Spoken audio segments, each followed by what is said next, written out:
Hey guys, welcome back to the channel. In today's video, we get to drop the transmission. Fun stuff. We've had a little difficulty shifting a second recently, some grinding. We've had the clutch in there for 6 years, which isn't all that long, but it's been 6 hard years. We've slipped this clutch a lot trying to climb hills. In fact, when we were in Canada driving up to Odegaard Falls, there were these water bars that we just couldn't power up in first gear because the road was steep, so we had to slip the clutch a bit. One point it got so hot we could barely move forward, so the clutch is probably in pretty bad shape. So we don't really know what's going on, but we're going to drop that transmission and we're going to check the clutch out. And since it's out, we're going to replace it anyway.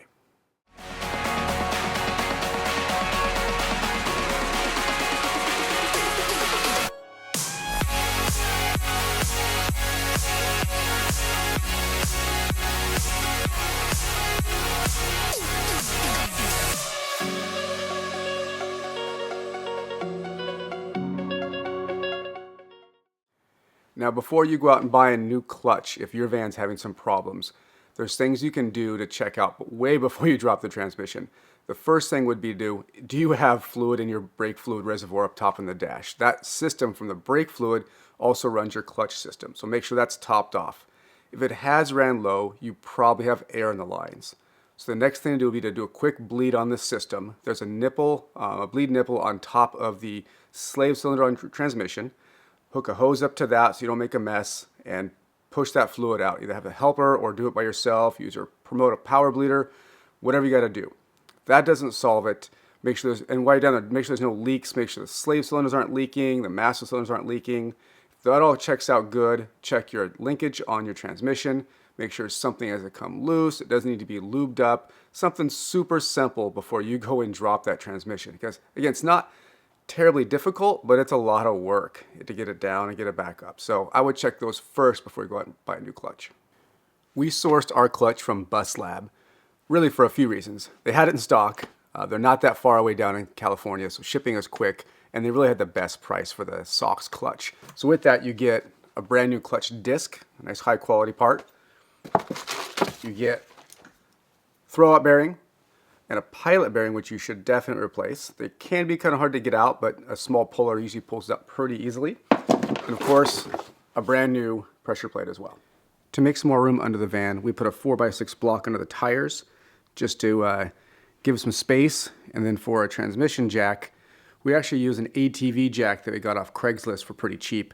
We like it because it's flat. It cradles the transmission between these two pieces.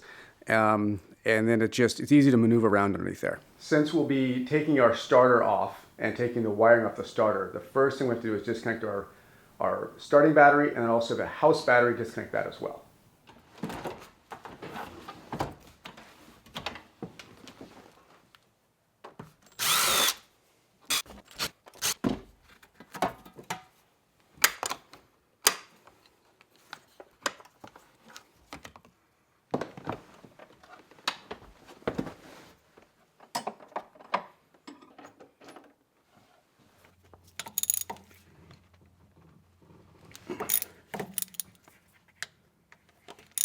So you don't need to take the entire CV joint out, but we're going to take it out really just to make some more room to work under here. And it's going to be a lot easier to film without the CV joint in the way. But you can leave it in, but really it's only 12 more bolts to pull out, and it makes it a lot easier. If you pull it out, make sure you mark which side is on the driver's side and passenger side CV joints, and which side is on the transmission and wheel side, to put them back the same way.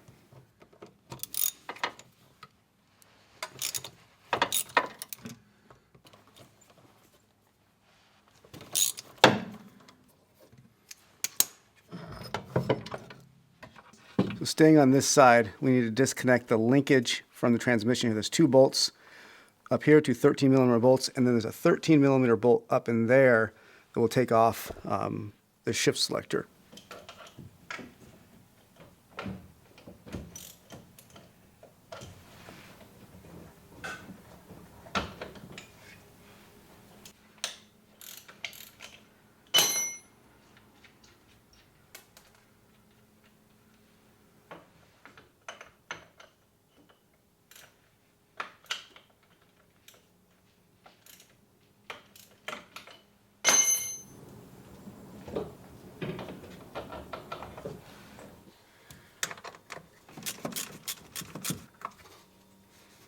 Also disconnect your solenoid. Ours is a TDI starter, so the connection is probably different than yours. So on the driver's side, we've got the slave cylinder here. We need to unbolt these two bolts, take the slave cylinder off. All the plumbing will stay connected. We also need to disconnect the reverse brake light wiring. And then up here, you've got your coolant hoses. They're kind of clipped into a bracket up there. We'll push those out as well. 13 millimeter here with a nut on the back. These are kind of a pain to get to a little bit.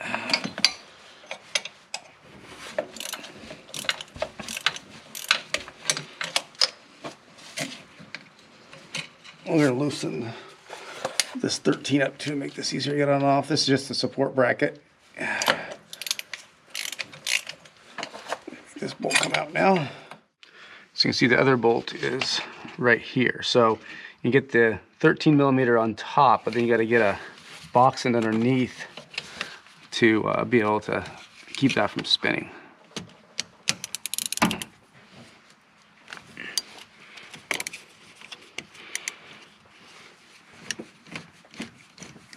Okay, got the nut right there, and that will just drop through.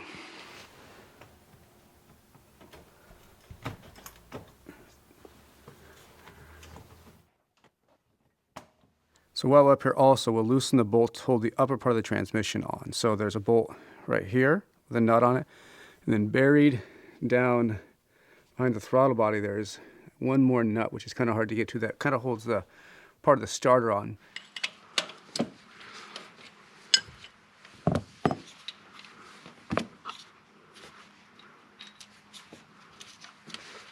So I found that to get this bolt out on top of the transmission, the best way to go is just to take the AFM and the air intake just completely off. It's just a few bolts, a few clamps, and it makes your life a lot easier.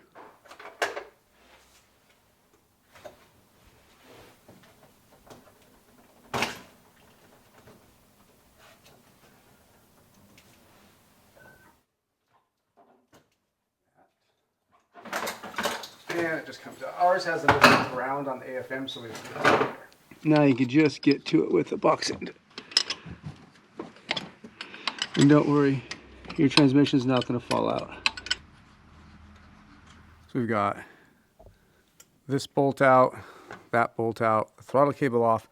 Everything up top is disconnected. So now we go down below. We'll take the, we'll put a jack on the transmission. We'll take the rear bracket off, and we'll start to undo the lower bolts to connect the transmission to the engine. So underneath we've got the ground strap that goes from the transmission mount up to the frame. We'll disconnect this bolt here, and then we will undo these 4 bolts, hold the transmission bracket onto the frame. And then we've got the 2 that also connect. We've got the Go SD exhaust one there, but you see right there in the center is the transmission bolt. There's one on each side. So before we take the transmission bolts out, we have to find a way to support the engine, of course, because the transmission supports the back of the engine up. So we've got our jack with a 2x4 spreader. We're going to put just on the back of the engine there where the transmission would sit, kind of back by the exhaust pipe.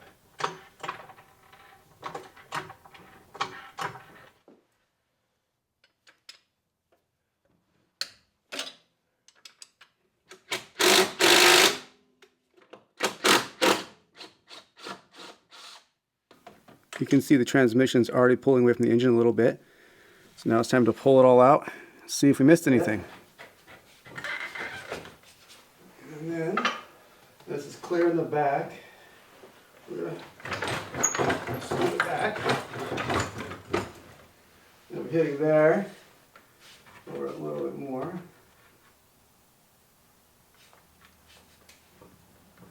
Okay. As we do all this, we want to make sure we're looking for anything we missed, any hang-ups, anything. Shouldn't have missed anything, but you never know. Everything's clear. Get that hose, it's kind of cut sometimes. We'll lower the engine a little bit too to match the angle of the transmission. Not much, just relieve any binding. Then wiggle the transmission back a little bit.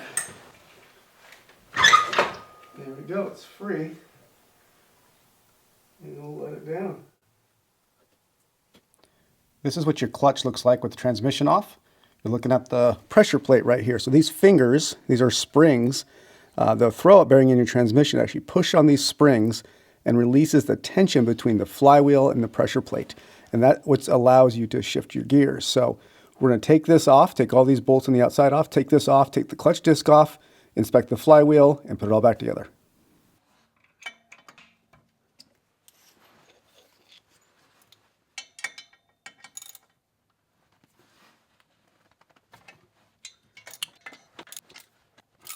As you loosen this, you'll feel the spring pressure from those fingers. So when we tighten it, we'll do it in a star pattern, but loosening it up, we're not going to use it again. We'll just spin a couple at a time to relieve that tension. So the pressure plate is held on, or held on, but I guess it's pinned to the flywheel. So it sets on, so you won't be able to pull it off. You just want to take it and pry a little bit. Kind of push, get those pins to come out. Or to slide off the pins, I guess. There it goes.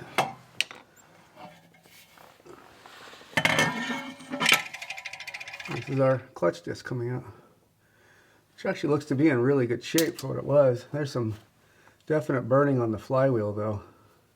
In order to get the pilot bearing out, you unfortunately need to take off your flywheel. So you do need a flywheel lock for this part of it. These bolts are torqued pretty well. If you're going to swap out your flywheel, you want to check your end play first, but if you're going to put the same one back on, you shouldn't have no problem with that.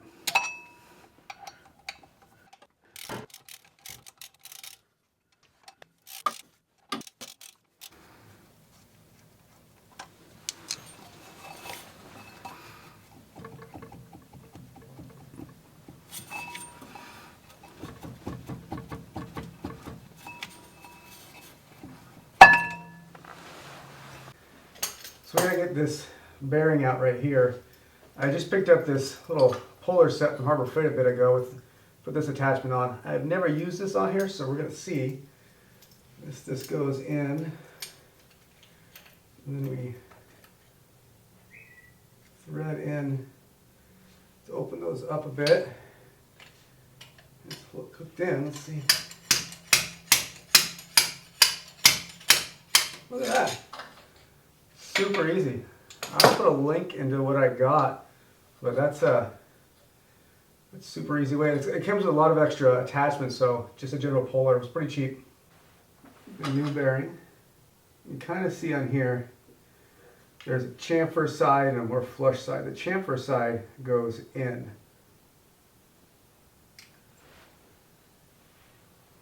A little socket that's the same size.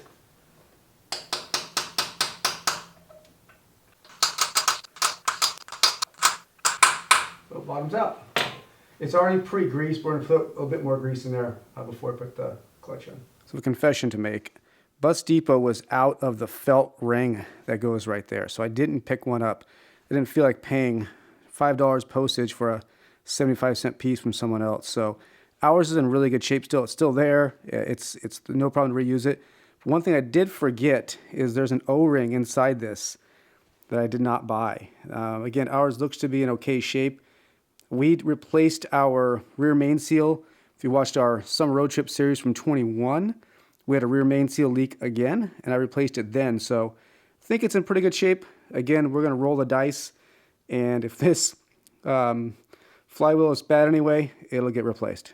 I'm going to put a little bit of oil on this O-ring so it slides over that. Nice and easy. I'll put a little bit of oil on this outside so it goes with the seal without causing any problems. So there's a hole in your flywheel that corresponds with a pin right there. So you'll line those up, push it in pretty square. So all the seals go in nice and smooth.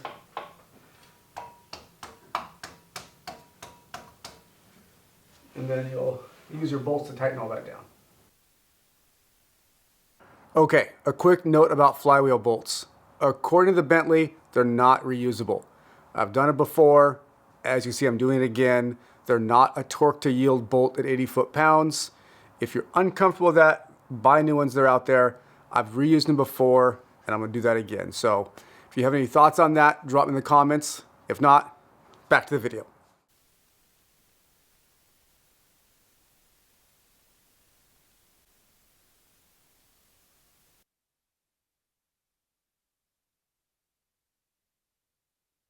So now I torque these down to 80 foot-pounds.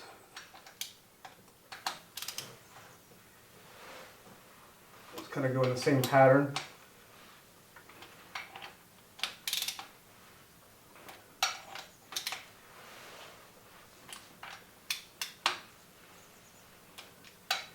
Till we get there.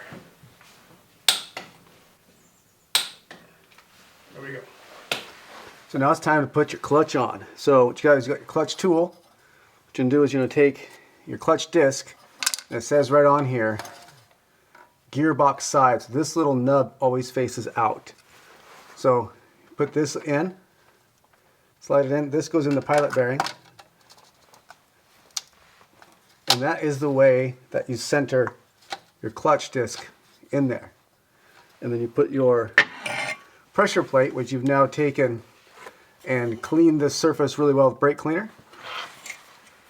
And then you line up the bolt holes, and there'll be some pins. So line up your bolt holes and your pins. Pin there, pin there, pin there. You little tap to set those pins. And we'll take our bolts, which we've pre-Loctited, and we'll start them all.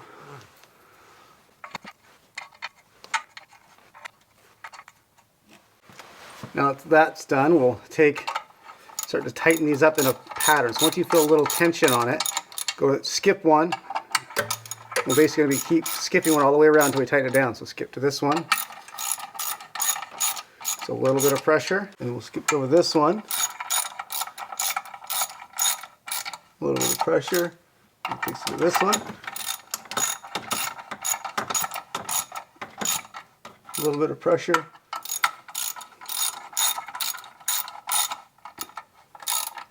Now they all have a little pressure, and so we'll start again here. Snug. Just keep going all the way around until it's tight, and then we'll torque them down.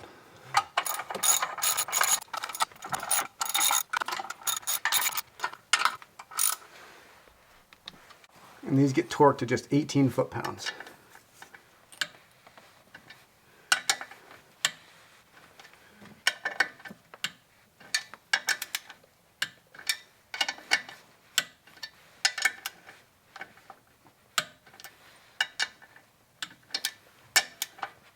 You pull out your alignment tool, and there you go. Your clutch is ready to go. So now we're going to change out the throwout bearing. You can see it's held on by these little clips onto the arm as it comes out. You kind of see it here. So we'll pop those clips off.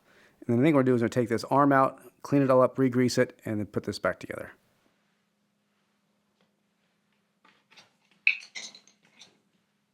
So on the outside of the transmission where that arm is for the clutch, you just see right there's a circlip. Pull that off, and this arm right here will come off.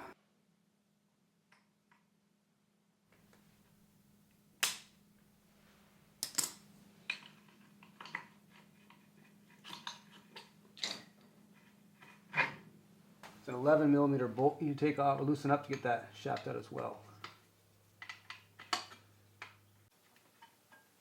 And then take that circlip off as well.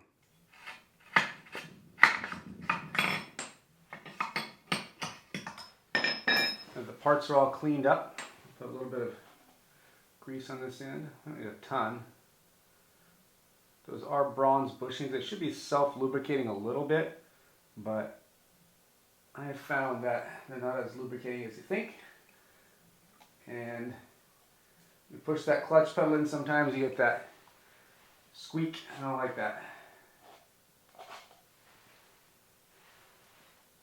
This in first. Slide that side in there. A little bit more grease inside our bushing. And this slides in. That hole, I'll show you. This hole will line up with that bolt. You pull it on the bolt backside. Keeps that bushing in. So it goes on like this with the clips at the bottom. You don't typically want to lube this up because the dust from the clutch disc gets on this and the grease and kind of makes a paste out of it. This is plastic in here and it tends to be have quite a bit of lubricity anyway. So this goes in like this. You basically have to kind of clip that one in and then take a screwdriver and kind of pry the side up, and the spring should fit in between there and it should move nice and smoothly. So this pushes on the pressure plate right here. It spins with the transmission, disengages the clutch, and you let the clutch go, it goes back up. So we wrestled the transmission back onto that jack, which is not easy to do. And now we get the task of bolting the transmission back up to the engine. This can go super fast or it can be just a headache. You have to get those splines lined up, get the shafts perpendicular to each other, parallel to each other, right in the to line up to get them to slide together. I've fought these for an hour, walked away, came back and slid right in, and I've had sometimes where it just goes right in. So let's hope this goes smooth.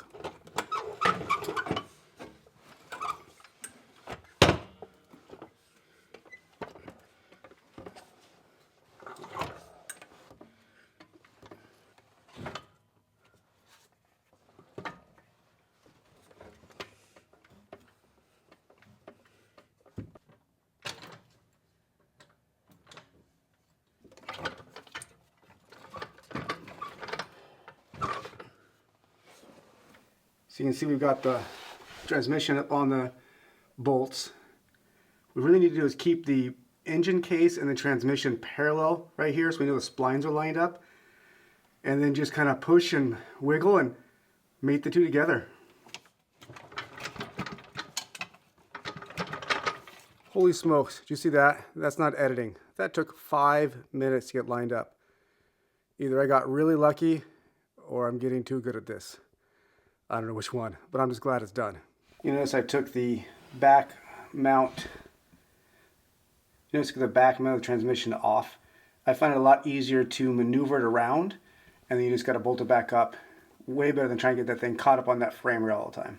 So I'm not going to go over every step you need to put everything back together. You should be able to follow the disassembly. Basically, it's reverse order. Just make sure, double check, everything gets done. The first thing I do after I bolt up that slave cylinder is I always check to make sure it's clutch pressure.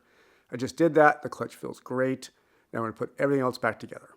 Okay, transmission's back in. We got the CV joints bolted up, torqued to 33 foot-pounds on the in and out. Linkage is hooked up. We're ready to go.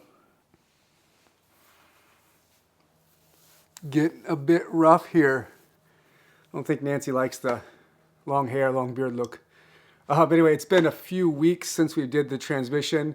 Everything's been put back together. It shifts really well. It releases much lower in the travel. So I don't know if that pressure plate was given up or whatever, but it didn't have that many miles on it. But I'm glad we did it overall. Don't be scared to do something like this yourself. As you can see, there's not a lot of special tools required. Something, a jack, like a transmission jack or an ATV jack, a torque wrench, and a way to lock the flywheel in place, and you've got this. You can save yourself thousands of dollars over taking this to a shop and get it done yourself. If you have any questions or comments, drop them down below and we'll get those addressed.